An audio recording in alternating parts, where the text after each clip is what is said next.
Who do you think you are? Let's trace the ancestries of our favourite celebrities.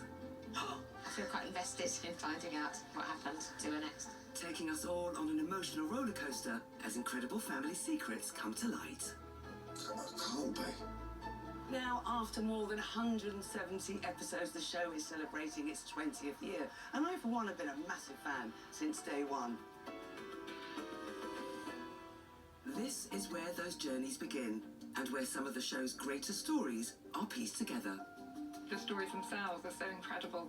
Sometimes we can't quite believe what we've unearthed. In the first series, in 2004, comedian and author David Baddiel went to Poland to find out what happened to his grandmother's brother at the start of the Second World War. They don't tell you everything before you go about what they've discovered. They sort of like bleed it to you throughout the show. And that means that you can have incredible revelations, but it also means that you can be somewhere in the middle of Eastern Europe and you could be handed something incredibly heartbreaking. Not there. No. I'm in Warsaw and we haven't found him. There is no record. I think he died in the Warsaw Ghetto Uprising, and I found that very profoundly moving. It's really important we don't shy away from those stories because they're part of all our history. But we do think really carefully about how we're going to handle it. Anita Rani's grandfather had a family before he married her grandmother. His first wife and the children died during the partition of India in 1947, but he survived and added them to the family records.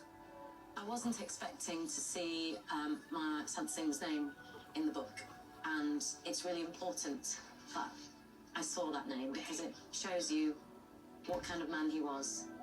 Some of the warmest moments come when a celebrity discovers that it may have been their ancestors who, without their knowing, influenced their careers. Musicals composer Lord Andrew Lloyd Webber discovered he came from a line of theatrical impresarios, entertainers, and tightrope walkers. It was in fact the musical theatre of the 18th century. Well, that is very interesting. And in a bizarre twist, Dame Judi Dench found out her 10 times great aunt was lady-in-waiting to the Queen of Denmark and lived in Elsinore, where Shakespeare set Hamlet. In that cast.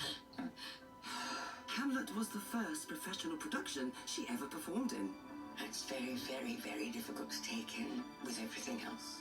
I want to know from the expert what I can do to help build my family tree.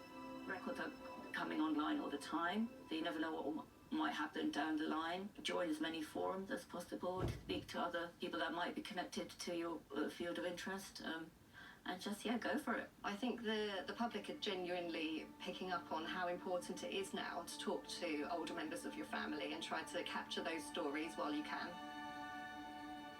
And the dream of a family tree treasure hunter, celebrity or otherwise, is to discover that coursing through your veins is royal blood. So who can forget Danny Dyer unravelling the most talked about family tree the show has ever had? Edward III. So Edward III, yes, he's your 22 times great-grandfather. So you are directly descended from King Edward III of England. So Danny Dyer's right at the bottom of that scroll, Edward III at the top. It's just stupid, isn't it? It's great, it's fantastic. I just need to just digest it and get it in and out, and then I can... It was the way Danny reacted to what he discovered. It really changed who he was and how he felt about himself. Just have a moment to myself, to just... A kid from Canning Town, Custom House, and this is my bloodline. Perhaps the real success of the show is what the celebrities learn about themselves, and that's something we can all relate to. All of our family trees are no different to the celebrities. In fact, we all have amazing ancestors. Gosh, the